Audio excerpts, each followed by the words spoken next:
बहुत सारे साधकों का ये प्रश्न आता है,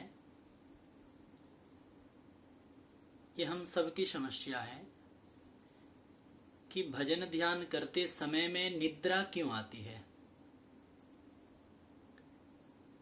क्या उपाय है, समाधान क्या है जो भजन ध्यान करते समय में नींद न सताए। इसका एक ही उपाय है कि भगवान के भजन में आसक्ति हो जाना, भगवान में आसक्ति हो जाना। एक ही समाधान है। हमें भजन के समय में नींद इसीलिए आती है, तंद्रा इसीलिए आती है, झपकी इसीलिए आती है क्योंकि भजन में आसक्ति नहीं है। हम लोगों का भजन में आसक्ति नहीं है। जैसे कोई लोभी व्यक्ति को, जिसके मन में सांसारिक धन के प्रति महत्व बुद्धि है, ममत्व बुद्धि है, आसक्ति है, उसको अगर पैसा गिनने के लिए दे दी जाए तो क्या वो व्यक्ति अपना पैसा गिनते समय में उसको निद्रा या तंद्रा सताएगी? निद्रा आएगी? नहीं। क्यों नहीं? क्योंकि उसके पैसा में, धन में आसक्ति है। काम ही नारी प्यारी जिमी, लोभ ही प्रिय जिमी दाम, तिमि रघुनाथ निरंतर प्रिय लागहु मोहिरा। जैसे कोई कामी व्यक्ति को नारी प्रिय लगता है, जैसे कोई लोभी व्यक्ति को धन प्रिय लगता है, वैसे अगर भगवान और भगवान के भजन हमें प्रिय लगने लगेंगे तब कभी भी भजन समय में हमें निद्रा नहीं सताएगी। यही मुख्य उपाय है इससे बचने के लिए। भजन समय में नींद न आए, इसका यही मुख्य उपाय है कि भजन में आसक्ति हो जाए। लेकिन साधक के प्राथमिक स्थिति में भगवान के भजन में आसक्ति प्रबल नहीं रहता, तीव्र आसक्ति नहीं रहता। शरीर और संसार में आसक्ति बना हुआ रहता है। साधक प्राथमिक स्थिति में चेष्टा करता है कि ये संसार की आसक्ति छूट जाए और भगवान में आसक्ति हो जाए। तो उस प्रारंभिक साधक को क्या करना चाहिए, इसके लिए भी कुछ उपायों की चर्चा आज हम लोग करते हैं। जैसे हम जप कर रहे हैं, ध्यान कर रहे हैं और तब नींद आने लगे तो कुछ देर के लिए हम विनय पत्रिका के कोई पद या रामायण के, भागवत के कोई पद, कोई श्लोक, कोई चौपाई गाने लग जाए, या भगवान के नाम संकीर्तन, प्रियाजू के नाम संकीर्तन हाथ में ताली बजाते हुए थोड़ी देर कर लें, या अकेले कमरे में, जिस कमरे में हम साधना कर रहे हैं, साधना कक्ष में दरवाजा बंद करके थोड़ी देर भगवान का नाम संकीर्तन करते हुए नृत्य कर दें, जल से मुख धो लें, या कुछ देर खड़े होकर नाम जप करने लग जाएं।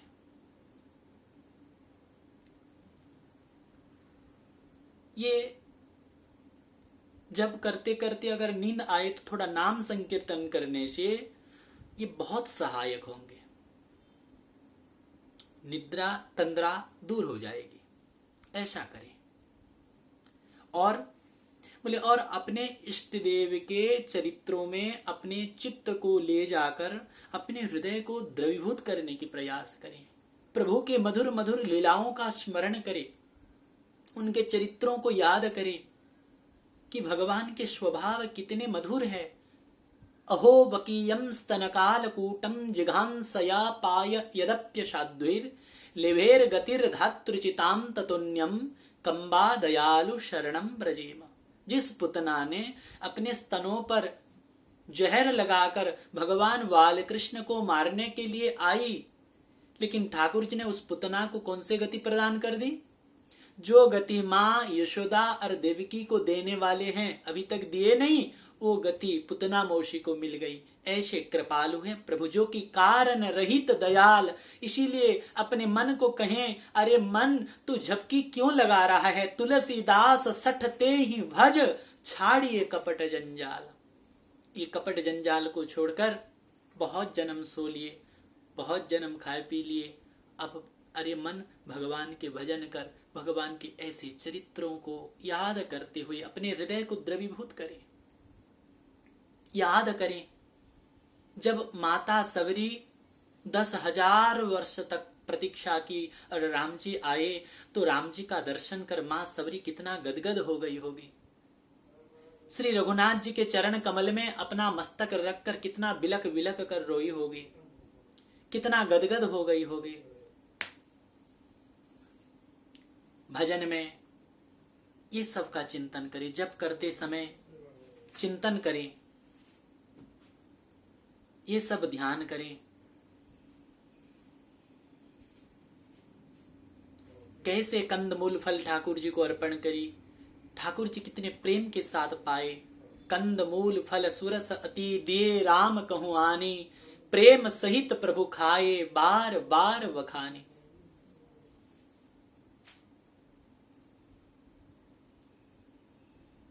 केवट की चरित्र को याद करें, जिस चरण कमल को ब्रह्मा शंकर भी अपने हृदय में धारण करने के लिए तरसते रहते हैं, उस दोनों चरण कमल को केवट ने कैसे प्रक्षालन किया।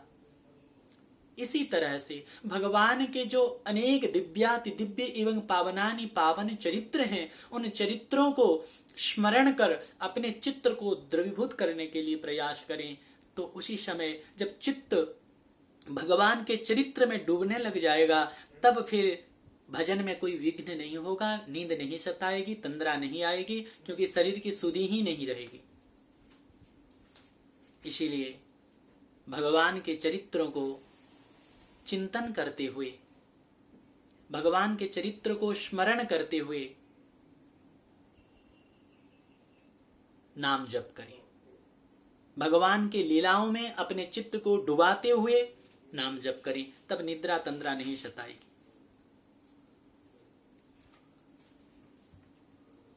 और या तो भगवान के विरह में रोने लग जाइए। हे प्राण प्यारे, मैं कितना विमुख बन गया हूं, मैं कितना विमुख हो गया हूं। आप मेरे निकट नहीं हो, आप मेरे नेत्र के सन्मुख नहीं हो, और मुझे नींद आ रही है। किसी मां की जवान बेटा मर जाए तो उसकी मां को क्या नींद आएगी? हे प्राण प्यारे, हे प्रभु, हे प्राण प्रियतम, आप मेरे नेत्र के सन्मुख नहीं हो और मुझे नींद आ रही है। रोने लग जाइए, बिलखने लग जाइए। हे प्रभु, वो दिन कब आएगा जब मैं आपकी नाम करते करते प्रेमानंद में डूबने लग जाऊं।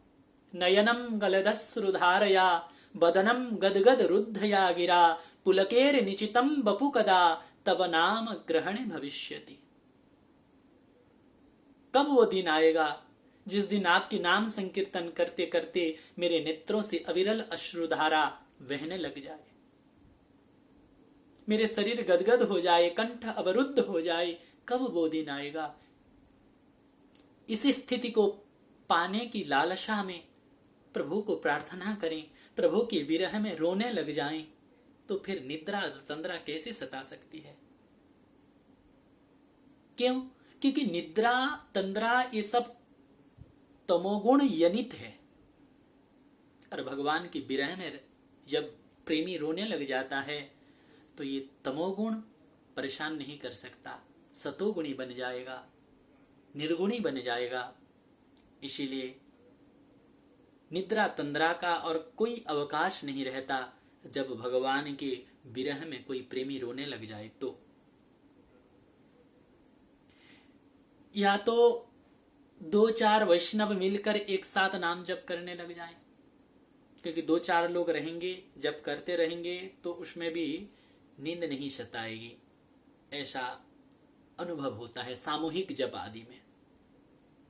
या तो भय से भी नींद नहीं आती है, जब मन में भय रहे तो नींद नहीं आती है। इसलिए अपने गुरुदेव के चरण कमल में बैठकर जप करने का सौभाग्य मिले तो वैसे करें, क्योंकि हर समय गुरुदेव के पावन सानिध्य नहीं मिलेगा तो गुरुदेव के को छवि रूप में विराजमान करा दें। और ये भावना करें कि गुरुदेव मेरे सन्मुख बैठे हुए हैं, क्योंकि अखंड मंडलाकारम व्याप्त येन चराचरम, गुरुदेव तो हर जगह हैं, व्याप्त येन चराचरम, हर जगह व्याप्त हैं। इसीलिए मेरे गुरुदेव बैठे हैं और मेरे गुरुदेव के चरण कमल में मैं बैठा हूं। इसी तरह से गुरुदेव को ध्यान में रखते हुए, गुरुदेव को ध्यान करते हुए, उनके छवि को ही ध्यान करते हुए ये भावना करें कि गुरुदेव साक्षात बैठे हुए हैं मेरे सन्मुख, ऐसे भावना कर जप करें तो फिर निद्रा तंद्रा नहीं सताएगी, ऐसा मुझे लगता है अपने अनुभव में। और जप करते समय साधक को ऐसे झुक कर नहीं बैठना चाहिए। अपने रीढ़ की हड्डी को सीधा रखते हुए, मेरुदंड को सीधा रखते हुए शरीर को ढीला रखना चाहिए। और इससे होता क्या है, बोले शरीर को टेढ़ा कर देने से, झुक कर बैठने से सुषुम्ना नाड़ी बंद हो जाता है, और सीधा कमर करते हुए मेरुदंड को सीधा रख के जप करने से इसमें सुषुम्ना नाड़ी चलती है, जिससे शांति और समता बढ़ने लगती है, शरीर में रोमांचित होने लगता है, एक उत्साह, एक उमंग मन में आता है। इसीलिए मेरुदंड को सीधा रखते हुए, शरीर को ढीलापन करते हुए उत्साह के साथ जप करें। और रात्रि को शरीर की आवश्यकता के अनुसार जितने नींद की जरूरत है उतना नींद पूरी कर ले। अगर रात को नींद पूरा नहीं होगा तो भी झपकी आएगी, झटका आएगी।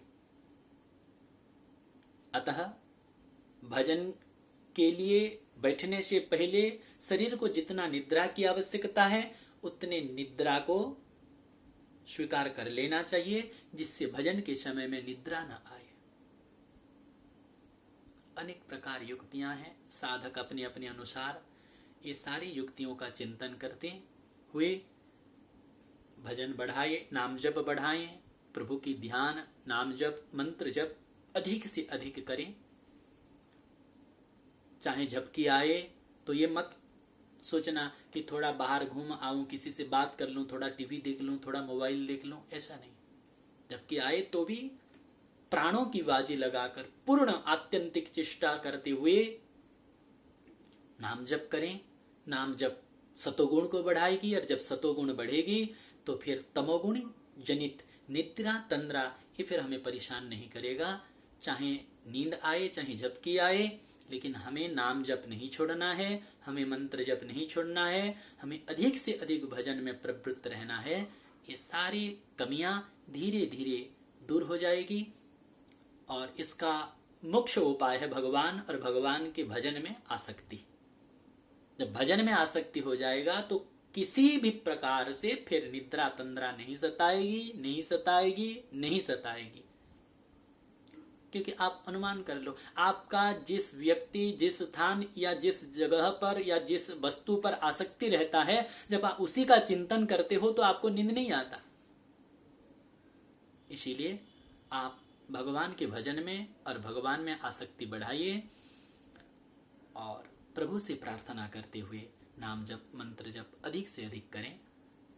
ठाकुर जी से प्रार्थना करें तो अवश्य ही हमारा भगवत भजन पुष्ट होगा, मंत्र जप पुष्ट होगा, फिर निद्रा तंद्रा नहीं सताएगी।